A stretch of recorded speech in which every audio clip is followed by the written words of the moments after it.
I agree. Slack is a news feed. It's actually pretty rude to put a news feed on people's work computers. We know that Facebook is bad for you. It is literally bad for you. It's bad for you to have that kind of news feed. Yeah. And now we've decided we need a work one.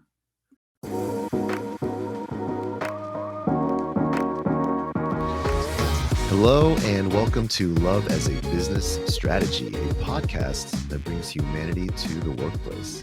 We're here to talk about business, but we want to tackle topics that most business leaders tend to shy away from. And we believe that humanity and love should be at the center of every successful business.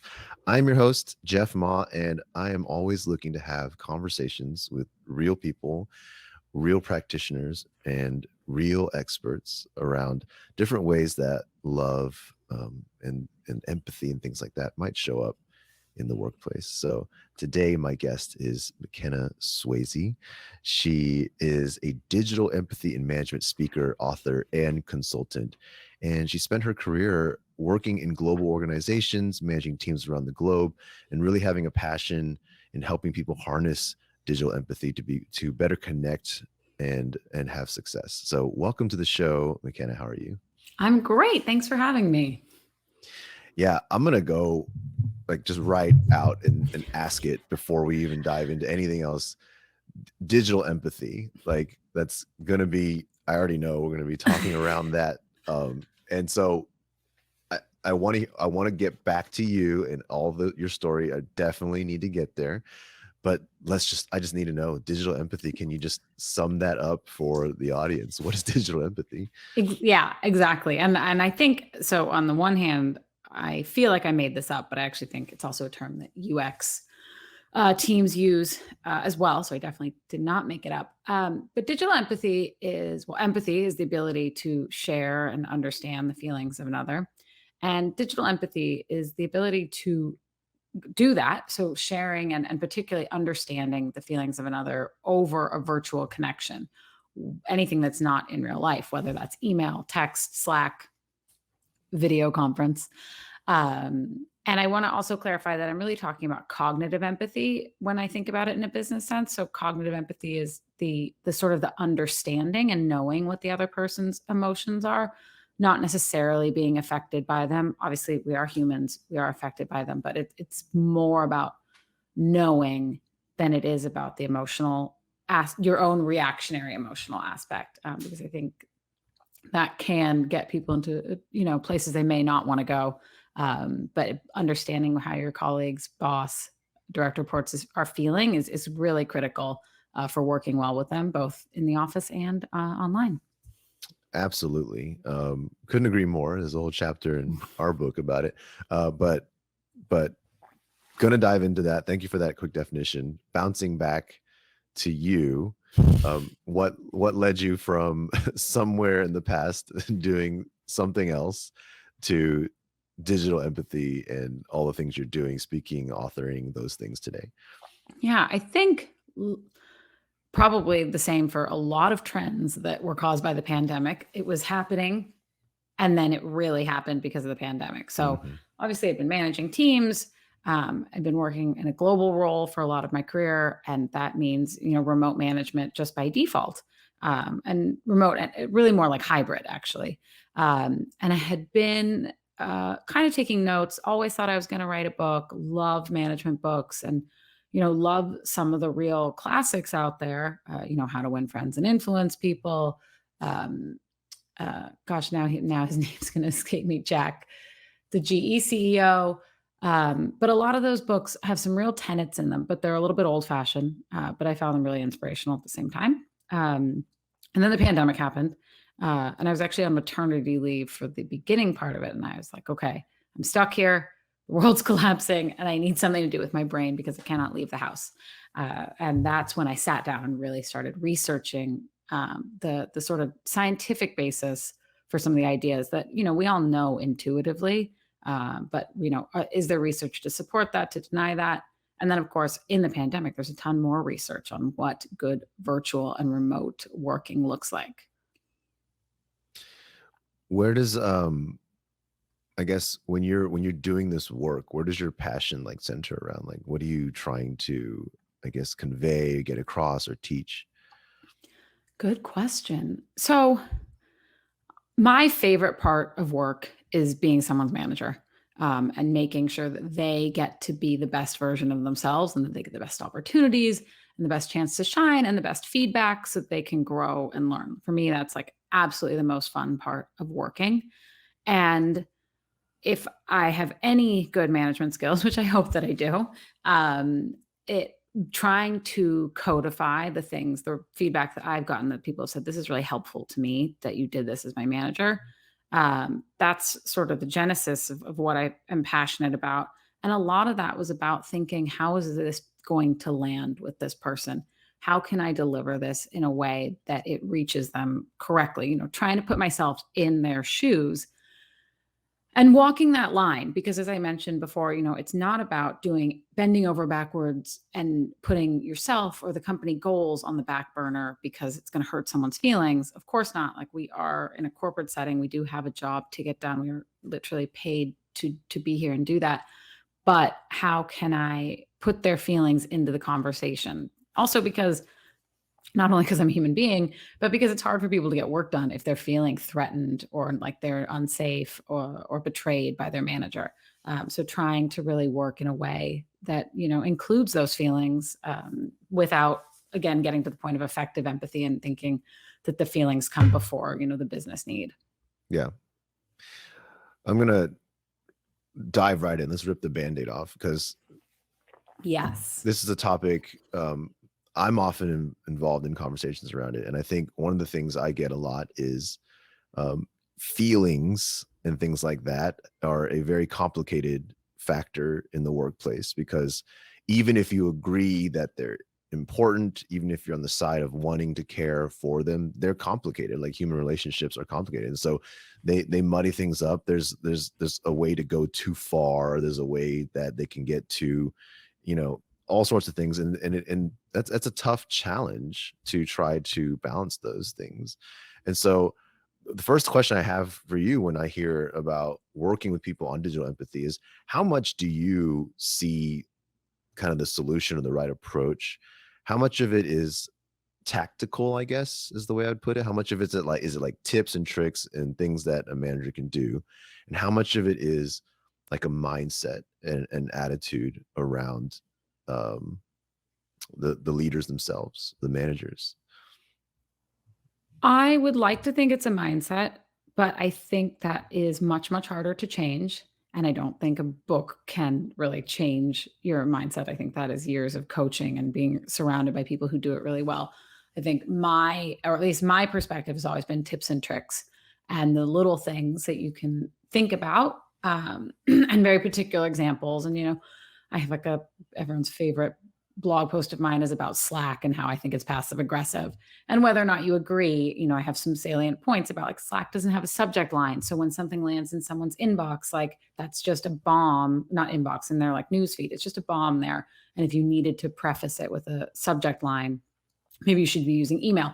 And that's really about how it's going to land with someone else. So ideas like that are very practical, that I hope people can think, oh, I see what she's saying there.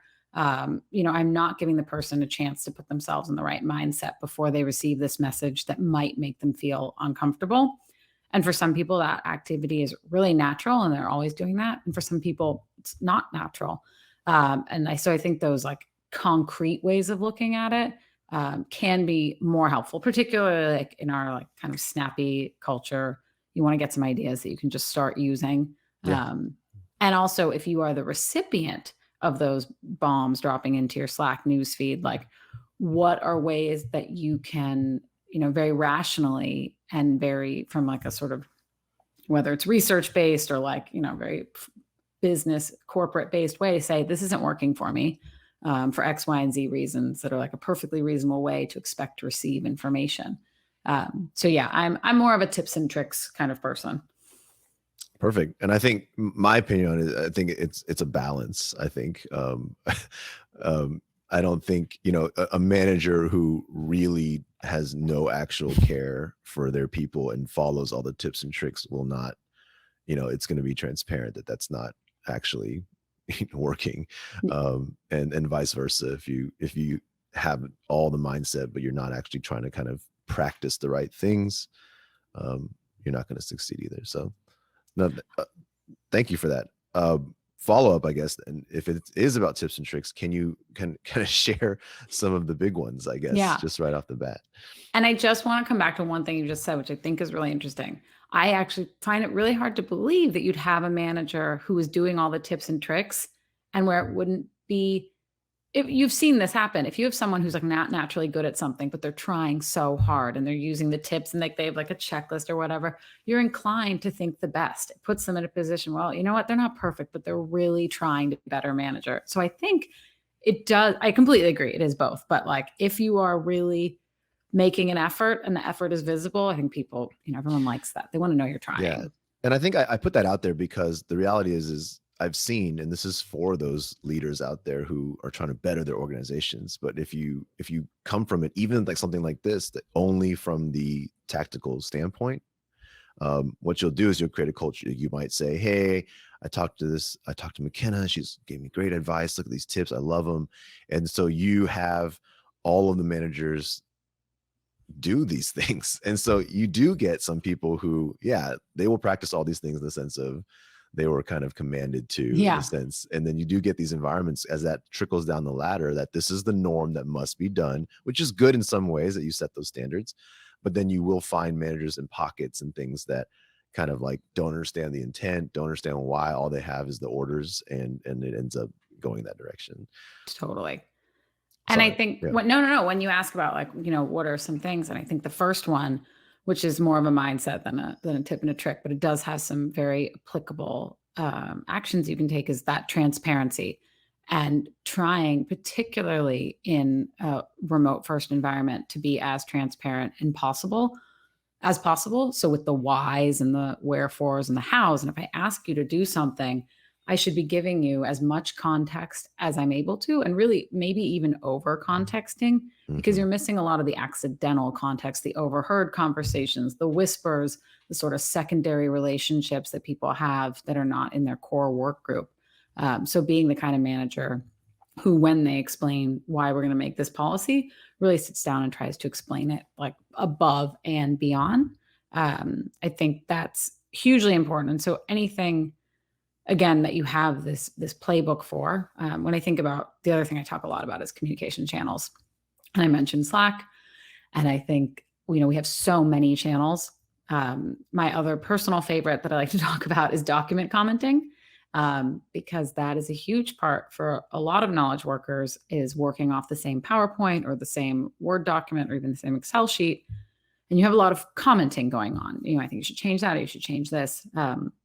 And people I've seen, and I don't know if you've seen, but I've seen a lot of like either intentional or not intentional, weird aggressiveness, pettiness, focusing on things that don't matter. I think most people don't get a PowerPoint into their inbox, be asked for revisions, and then shoot over sort of a basic, like, this is what I thought of the presentation. You kind of launch in and you start saying things like, I don't like that font, and I'd put that next slide here.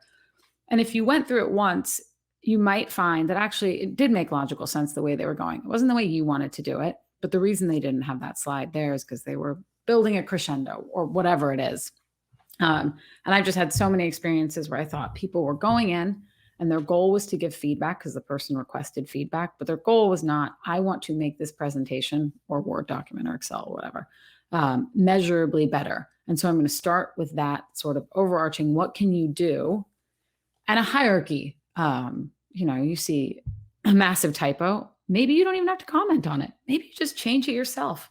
If that word's spelled wrong, you don't need to prove to everyone that you know how to spell hygiene.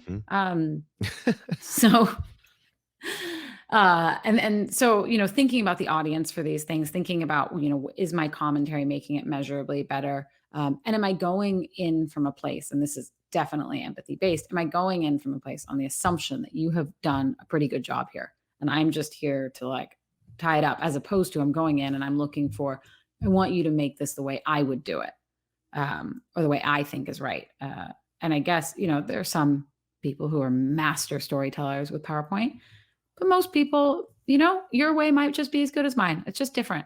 So I think for every communication channel, there are probably some do's, don'ts, tips, tricks, really an etiquette, list of how to behave in that environment so that the other person feels seen, feels heard. But then at the end of the day, we walk out with the best work product that we could have had, without having to bring too much of our ego to it.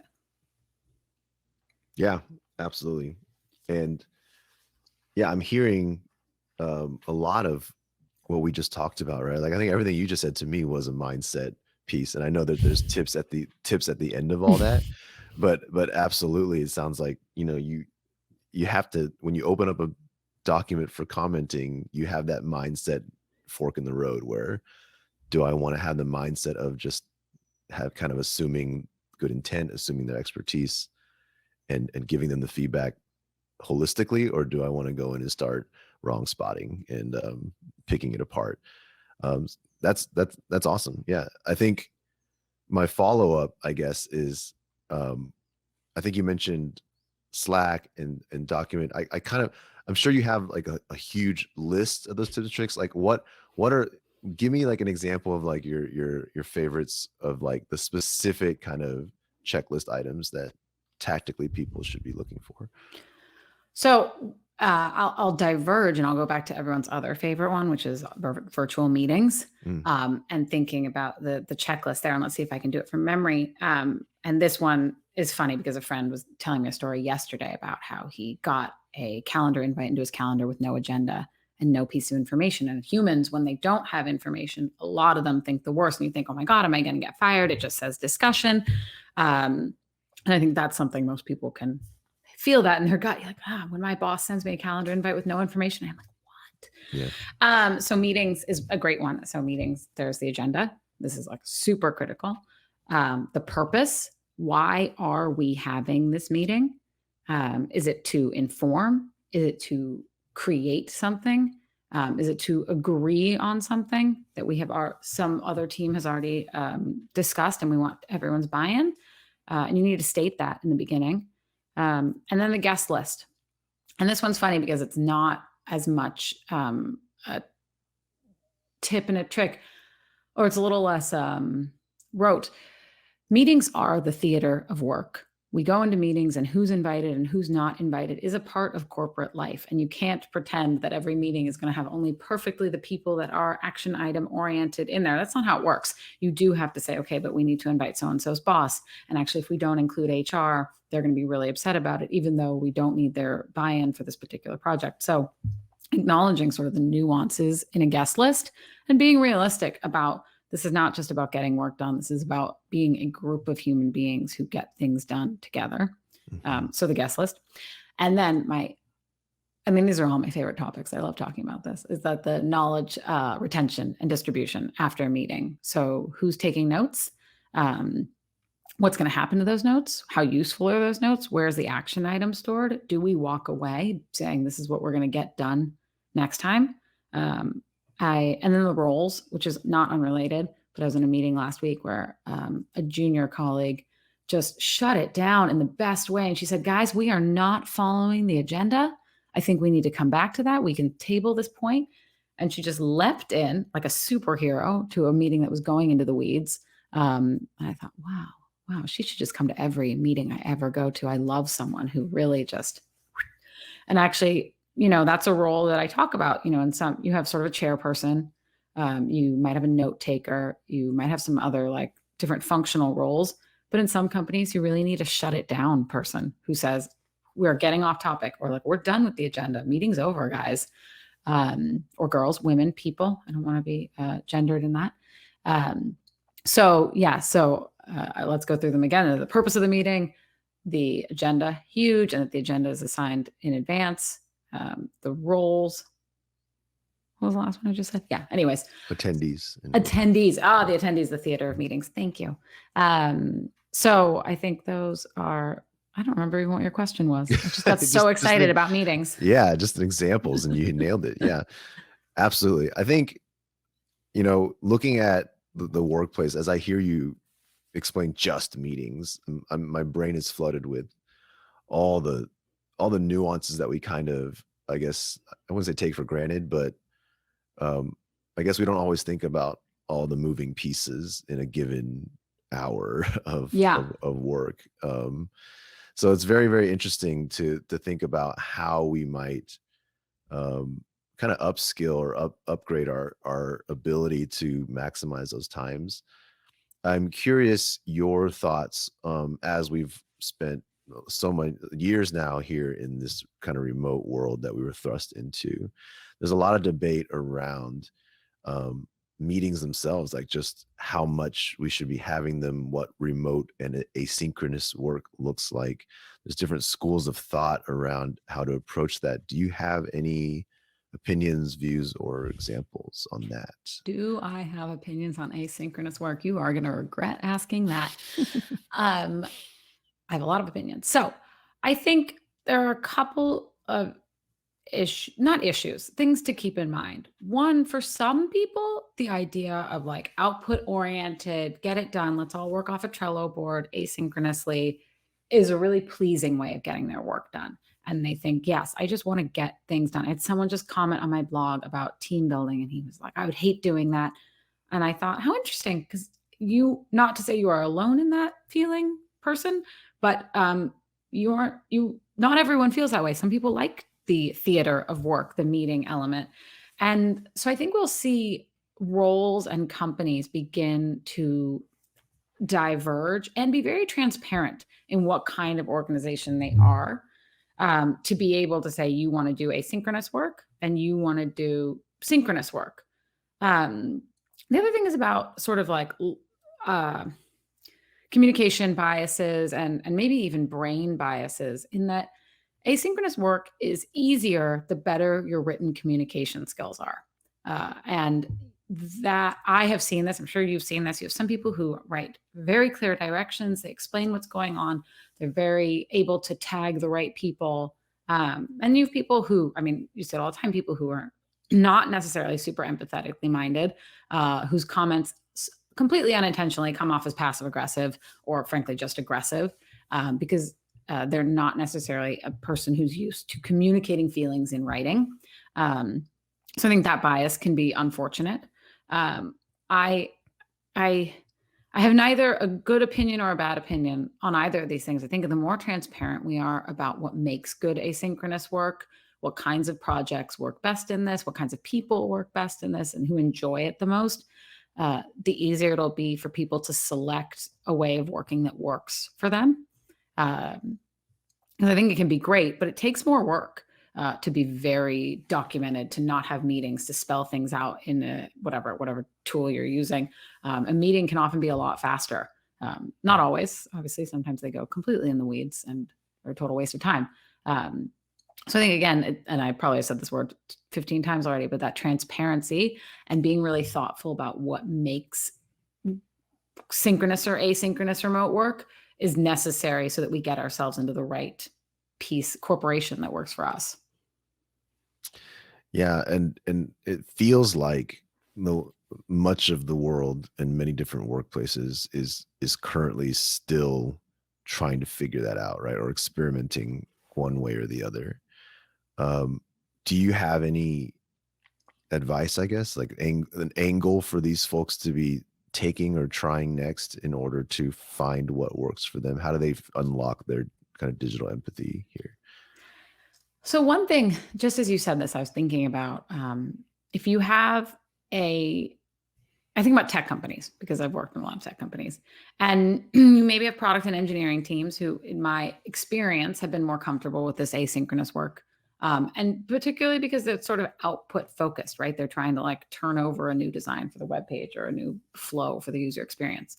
And that flows to a sales team that does not maybe function in that way. They're on the road, they're on calls with their clients. They just are not sitting there using Trello as their like way of making information pass from person to person. And frankly, in my experience with sales teams, like they have to be like really held to a standard of using Salesforce to even get that information in. And that's a far lower boundary barrier than actually writing out everything that happened. And so as I think about organizations and sort of changing who does it, I do think it points to that middleman that we're going to need between pieces of the organization that are maybe never going to go in that direction. I have trouble seeing sales teams, which should be focused on client communication first and sort of like knowledge retention second, though important, but it's not as important as closing deals. And maybe a product team, which would be knowledge communication first, closing deals not relevant to the conversation. So how do you get those two sides to speak to each other? And I think maybe that types of roles will be the most important in the next 5 years to sort of like referee this and make sure that we have places where those two ideas can meet in the middle, because one team's going to be meeting heavy and one team is going to be not. Somehow they're going to have to get their information from one party to another. So I guess to challenge that thought a little bit. Yeah.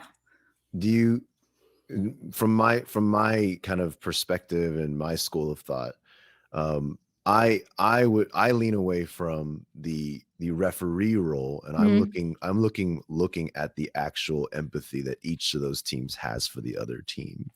So I know the empathy I just use is not necessarily the same as digital empathy, but my point being is that in my practice, a lot of what I'm hoping to achieve in these types of teams that struggle with that, let's say we're just talking about asynchronous work, but truly those two teams would have bigger problems than just how they want to communicate.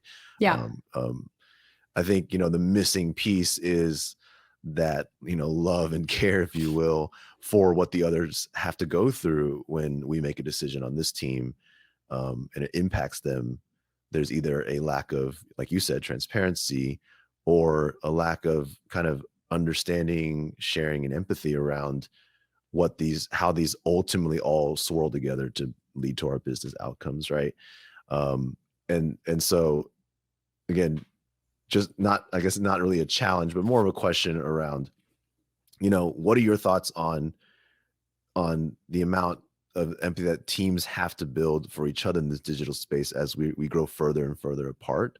And because, again, throwing my opinion in there, I haven't considered a role. So I'm actually just very curious around, like, how do you envision that role? Or, how does that help enough to have a role where two teams can still kind of live in their silos and the role bridges them? Or is it more important to bring those teams kind of to the same table? So I think, referee is interesting. It's an interesting word choice that's spit out of my mouth. And I think I can actually go two ways. And I think one is more, and I think what you just said really sparked this in me, and then a different idea. So one is like, should every business just have something between a therapist and a meeting facilitator? And because those teams need to have team building together, they need to have opportunities to reveal more of themselves. They need to have someone who says, are you really thinking through what they're asking for you there? Why are they asking for it? Can you explain more like your rationale rather than the output you're looking for? And let's call that a therapist. You could also call it a referee. It's sort of different ways of cutting up the same person who's trying to say, let's be fair to both sides. And then I think also I have had product marketing roles in the past, and that person is really kind of a translator in many organizations, and saying, this is what they're saying, and this is what they're saying, and now let's find a way to make them meet or talk to each other.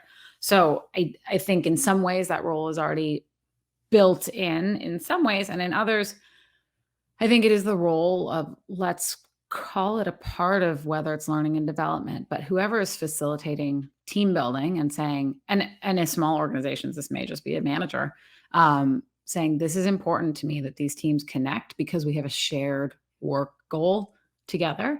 And we need to, again, it is empathy, it is love. We need to understand what the other person is thinking as a human, so that when we can get to a thorny work situation, we are more generous, because it is human first, work product second.